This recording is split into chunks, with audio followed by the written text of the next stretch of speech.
my beat from Times Square to Columbus Circle. The gaudiest, the most violent, the lonesomest mile in the world. Broadway's My Beat with Larry Thor as Detective Danny Clover.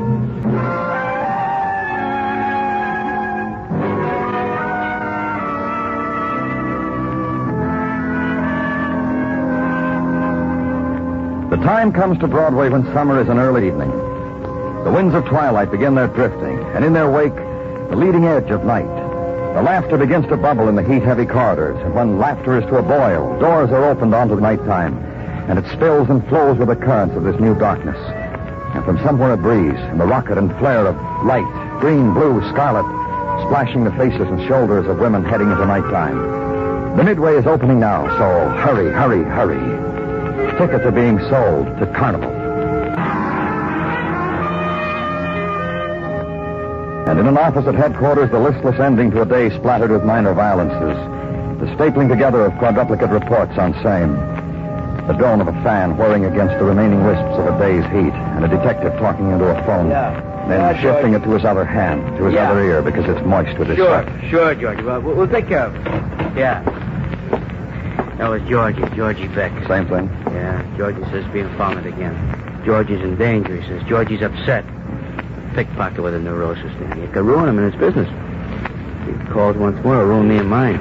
Maybe he's not kidding, Margaret. What's the matter? He got you, Danny? What are you saying? Maybe he's not kidding?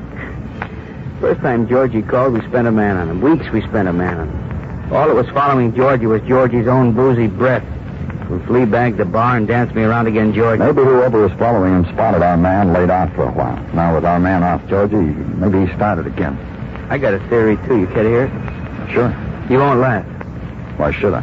Because it's the end of the day and you're tired and I'm tired and I'm going to lay a cliche on you. Nothing's following Georgie the pickpocket. Nothing but his conscience. Nothing. I'll get him. Lieutenant Clover speaking. Maybe now you'll believe, Lieutenant. Maybe not when I'm hurt. Maybe not when I'm sliced You up. have the phone, Margaret. Traces. Tell me slow, Georgie. Tell me what's happened. I told you. Call. Georgie. Hello? Georgie? So check records of the detective assigned to follow Georgie Beck. Georgie Beck, a month ago resident of a hotel on 45th Street off Broadway. Checked out July 5th and moved downtown. Georgie Beck, next resident of rooming house for transients. Checked out in a week. Moved further downtown. Georgie Beck, address Flap House, Bowery.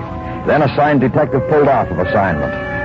So go to last known address. Ask a man who sits out front in a straw hat. And a week ago, friend, he went that way. Haven't seen him since.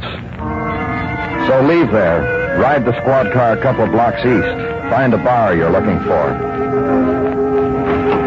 The beer mug painted on the window is of last year's paint and last year's beer. Only the price has been repainted, in accordance with the cost of living indexes published by Bowery barkeepers. Go in. The man you're looking for has 3 neckties on, again. Hi, Penny. I didn't know you were sitting at my table, Danny. Oh, don't bother me today, Danny. You want a beer? I got one. Selling neckties again, Benny? Waiting for a buyer named Gerson. He likes hand-painted ones with his name, like these. So I'm showing him in 3 colors. Gerson in blue, Beck, where is he? You leave when the buyer comes? Gerson don't like Lord Danny. He breaks out. What I can do. Just tell me about Georgie Beck. You believe me if I say I ain't seen Georgie for a month? You been away or he? I sell cravats, Danny, from here for the last 6 weeks. I've been here, Georgie ain't. But the last time I saw him, you wouldn't know. Oh? Yeah, dressed in a white tux jacket, black pants with silk stripes, and a maroon bow-type cravat. Georgie? Georgie Beck. Dressed up like a Roman candle. Dropped in to tell us one and all he was going to 4th of July party. And you know where? Grab underneath the table when I tell you. To the Vera Lane mansion. Tell Georgie to a party on Park Avenue, where all the rocks are. That sparkle. Help me. That's what Georgie said where he was going.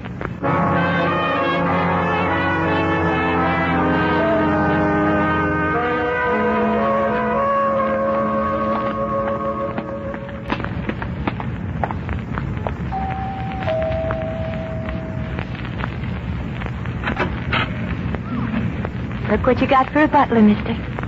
Me. Dressed like this. From the police, Danny Clover. Dressed like this by a Frenchman who thought it suitable to an August night on Park Avenue. Mrs. Vera Lane. Is she here? Mother? My mother? There is what took you from whatever you were doing and brought you here? Just tell me. In our garden, there is a pool. In the pool, there is goldfish. By the side of the pool, there is a woman with a crystal glass of black velvet in one hand and a box of fish food in the other. That is my mother. You know black velvet? Take me to her, please. Black velvet is champagne and stout. Sometimes when the fishies are good, Mother lets them have a sip. Maybe they've been good tonight and you can watch them get loaded. Come on, I'll take you to my mother. Take a good look, Mr. Clover. Because when Mother dies and leaves this place to me, I'm going to die and leave this place for a museum. And through here, the garden, food, and my mother. Lorenzo, poor baby. Wish up to the snack. Mother. Vera. Lorenzo's being naughty, Bobby. He won't eat. It's the way with goldfish turned drunkards. Vera, pay attention. There's a policeman at my side. He wants you. If you've come, young man, about the prowler, never mind. We haven't seen him for over a month. I came about a man named Georgie Beck. I reported the affair. I even went down to your jail to try to identify the prowler. Were you one of the officers who was so kind to me then? No. No. I can see you weren't. Not one of the kind ones. But then what can you possibly want of me now? You gave a party about a month ago, the 4th of July. A man named Georgie Beck was there. Was he, Bobby? Was there a man named Georgie Beck? I wouldn't know, Mother. It was your party. All I did was see the day. No, there was no Georgie Beck. I know no one by that name. Whom I don't know, I don't entertain. I was told he was here. He told his friends about how he was coming here. But who in the world is Georgie Beck? A pickpocket. A man who's been afraid for his life. A man who's been knifed and is lost somewhere in the city. A man we're looking for so we can help him. So we can arrest his assailant. A pickpocket, a thief? Yes. Well, then that would explain why he was here, if he was here. Obviously a crasher come to a party where the fabulous Lane diamond was being worn. And I wore it here, about my throat. Oh, to think that his fingers might have touched my... Bobby, the thought stifles me. And this policeman, will you take him away from me, please? Bobby, your mother's talking to you. Stop that giggling. You heard my mother, Mr. Clover. You better go. She doesn't want you to play around here. Walk back through the lavishness of it all and out into the street. And it's night now, summer night on Park Avenue. Stars facaded by elegance and marble. A special vista which includes a gently turning moon in a special colored and cloudless sky. Leave it and back to Broadway, where moon and stars and sky are obscured by other miracles of light, man-made and metered as to kilowatt hours. And down Broadway to headquarters, then walk briefly the shadowed pavement and inside. Hey, Danny. Hi, Gino. The reason I got this phone in my hand, I was just calling communications in case you were still in the squad car. Now put the phone down and tell me. Georgie Beck. Found. Where? Doc Lowell called. He's got Georgie. What are you talking about? As much as I could understand, Doc Lowell, when he called, he said Georgie Beck. Muggerman's still here? Yeah. Get him. Tell him to meet me downstairs.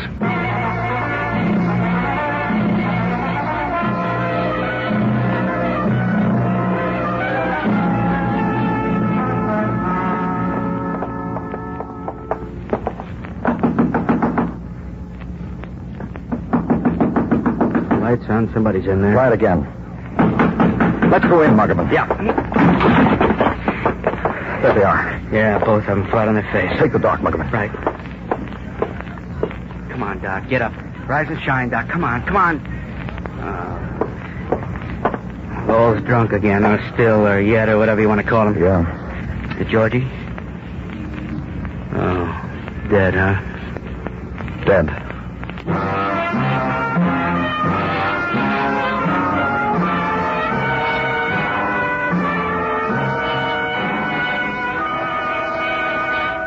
You are listening to Broadway's My Beat.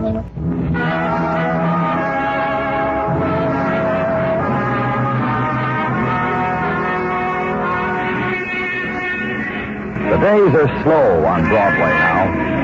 It's summer, and the time clock people go home in sunshine.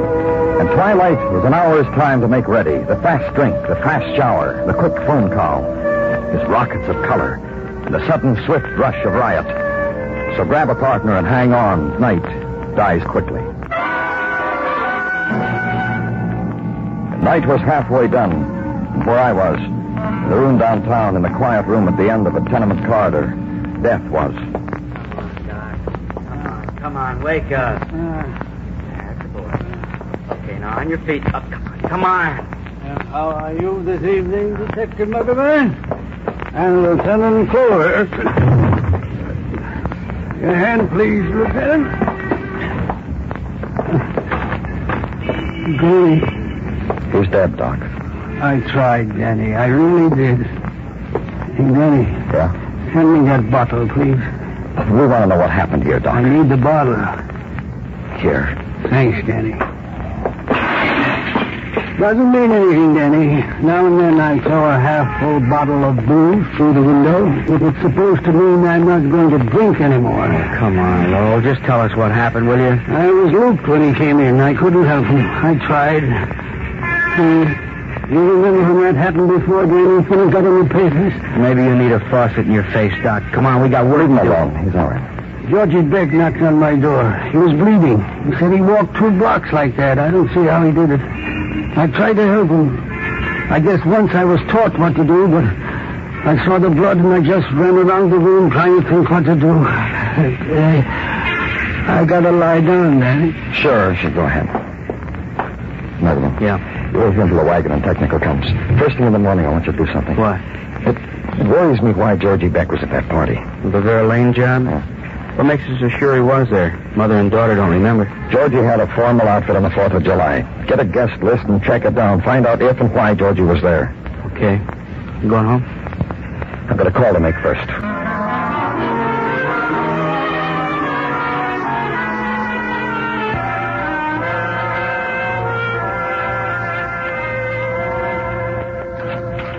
Danny? Oh, come on in, Gino. I've been waiting for you. Since your phone call, I've been helter-skelter gathering material, Danny. And I don't want to seem rude. About what? Well, could not this material gathering have waited until morning? Mrs. Tartaglia cannot see her way clear to take material gathering as an excuse for the empty pillow on the left side of the Tartaglia bed. I'll write you a note home, Gino. Now tell me what you've got for me. Really what you asked. The record on Georgie Beck. Tell me about it. Roger. In December 1940, Georgie was apprehended in Times Square encumbered with 16 wallets, 15 of which were traced to squalling citizens, sentenced 3 to 5. In April 1946, Georgie was apprehended with 6 wallets. Only 6, Danny, since it was just 12 o'clock noon. No, just tell me about this year, Gino. Roger. This year, no arrest. He was a frequent passer through at our show-ups, his last appearance being at the early show-up on 23 June. And what else? The last entry into this file I was just in the process of typing up, Danny. After being a good boy for over a month, Georgie Beck was stabbed to death by assailant or assailants unknown. But go home, Gino. It'll wait till tomorrow. Home? You're a strange one. Huh? Yes, you are. Good night, Danny. Then against the flow of an August night, walk the quiet streets of the city. The time is for the looters of night. Somewhere a stockpile of illusion may have been left unguarded. Somewhere there must be a dream not yet dreamed. A whispering uttered to no one else. A corner of an alley unoccupied. The trash can unsearched. Walk.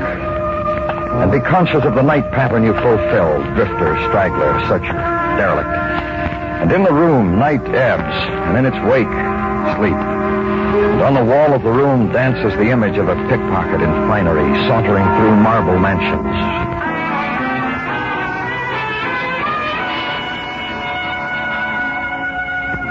The new day is headquarters and routine. The hypothesis on the death of Georgie Beck considered, discarded.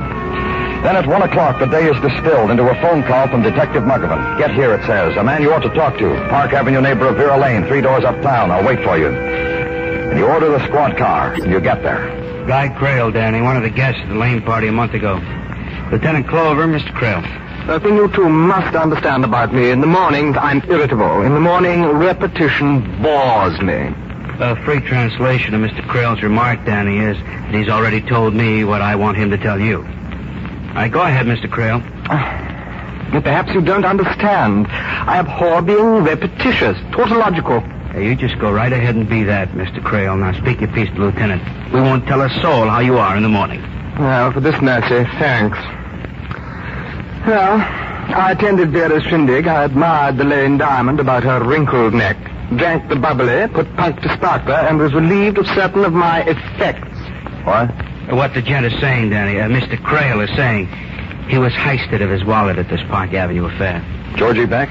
As your companion kept mouthing that name to me, it enchants me. Georgie Beck. What is a Georgie Beck? Do tell me, Lieutenant. The man who was murdered. The pickpocket who we think was at that party with you. Why wasn't the theft reported, Mr. Crail? Well, I had the wish to, the desire to, but I'm a man of little spleen and no backbone. Also a man who must carry quite a bit of money with him. Why didn't you report the theft? Because I was persuaded by Vera to be civilized and make a game of it. Game. Amidst giggling and jollying and whoosh of Roman candles, we searched each other. The ladies, of course. And the men. Well, anyhow, we found my wallet on Johnny, who fled from our derision to some lair or other. Yeah, tell the lieutenant about Johnny, Mr. Crail. You don't know Johnny? Johnny Monday? No, tell me. Which will surprise me. Johnny Monday, juvenile delinquent at 14, criminal at 20. Oh, I do relish this. Just tell me. Well, somehow Barbara, that would be Vera's offspring, somehow Barbara found this Johnny in her wanderings, imposed him on our circle, and one night announced us her engagement to him. Miss Lane was in love with him? Well, Barbie's emotions are a wilderness to me. Anyhow, if she had love for him, it must have died the night he thefted my wallet and fled. Well, now that you completely destroyed my... We're real sorry about that. Let's go, Muggavan.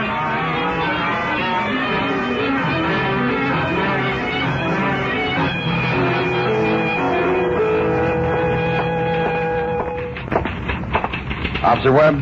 What do you Matt? Oh, you, Lieutenant. What can we do for you? Records on the early show-up run for June 23rd. You get them for me, please? Right away.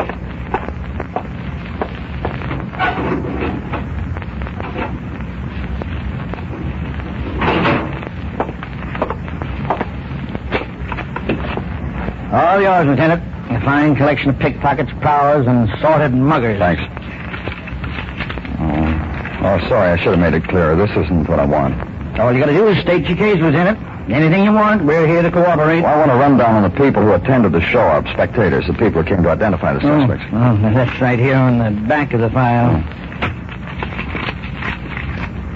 This woman was at the show-up? Take away your finger, Mrs. Lieutenant. She make out, Vera Lane? That one? Mm-hmm. It's there on the record, Lieutenant. She was here.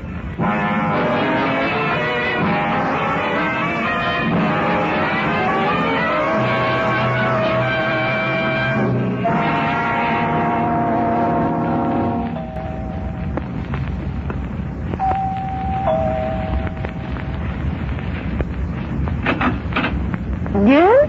Hello. I'm Lieutenant Clover. Don't you remember? Who? I was here last night when you were feeding the fish. Yes? May I come in?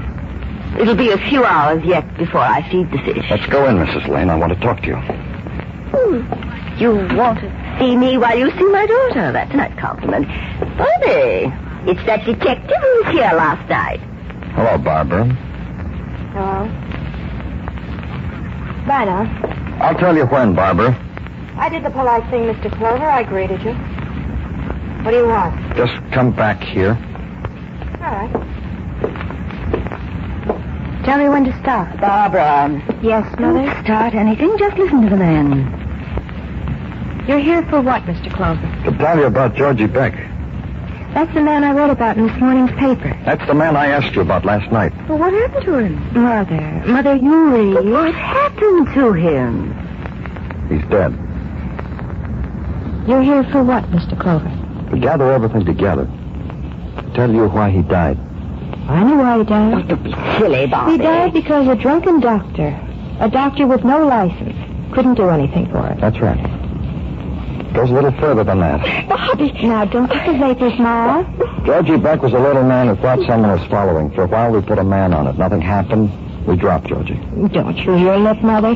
Just listen to the man. Very a little. I don't understand this. I don't understand why this man is And here. you don't understand me. Yes, that's right. We dropped Georgie, but then Georgie called. He said he'd been hurt. Then he, or someone else, hung up the phone. Maybe Georgie figured the police would think he was crying wolf, so he went to the only place he knew for help, a drunken ex-medical student. And when you found him, he was dead. Right. Exciting. And the rest Well, I of don't it... want to hear the rest of it. I don't want to hear anything. You will, though. Won't you, Mr. Clover? You wanted to. Over and over.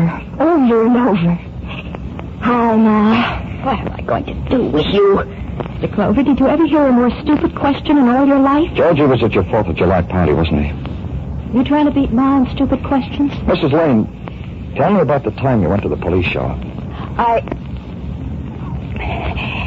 Barbara, you're a willful, spiteful girl. I know. I don't know whether you ever saw a prowler or not, Mrs. Lane. That's not important. What's important is that you were at the June 23rd show at the same time Georgie was. And then all of a sudden, Georgie had formal clothes, went to your party, started living at a good hotel. Ma hired him. Didn't you, Ma? Mom? Mom, didn't you hire him? Yes, I did. I'm your mother, and I know what's best for you. She's my mother, and what's best for me is to hire a pickpocket. You know why she did that, Mr. Clover? I know. To pick a man's pocket and plant the wallet on a boy you were engaged to discredit him in front of your guests. To make him run away from her. Yes, I'm your mother. Oh, shut up! And you're my daughter, and you wanted to marry a boy like that, with a record. A criminal with a record. Who's going to marry me now, Mother? You killed Georgie Beck, didn't you, Barbara? After the party. After what happened... Don't tell him. After what happened, Johnny came back. Johnny Monday, Mr. Clover. My love. The boy I'm never going to marry. He came back. He called me the next morning and I met him. You never knew that, Mother. No, I didn't. I don't know anything about you. I don't know what kind of child you are. I met Johnny, Mr. Clover. He told me he recognized that man at the party, that Georgie Beck. Knew what he was. He found him and followed him. He was going to kill Georgie, but I begged him not to. He told me where Georgie was, and I went there. But I saw a policeman. I waited a long time until there were no more policemen. Then I did what I had to. Why, Bobby? To get back at me? When I was leaving Georgie's room, Mr. Clover, he crawled over to the phone. He called someone, you, I guess. I watched him for a while, and I took the phone out of his hand and hung up. What happened to your fiancé? Where's Johnny now? I don't know. I gave him money and he went away. Of course he did. Why isn't he here now to help you? Like I am. I'll help you, Bobby. I know what to do. I'm your mother, and I know what's best for you. You'll be a great help. You wouldn't let me marry the boy I love. Well, lose a son ain't a murderess.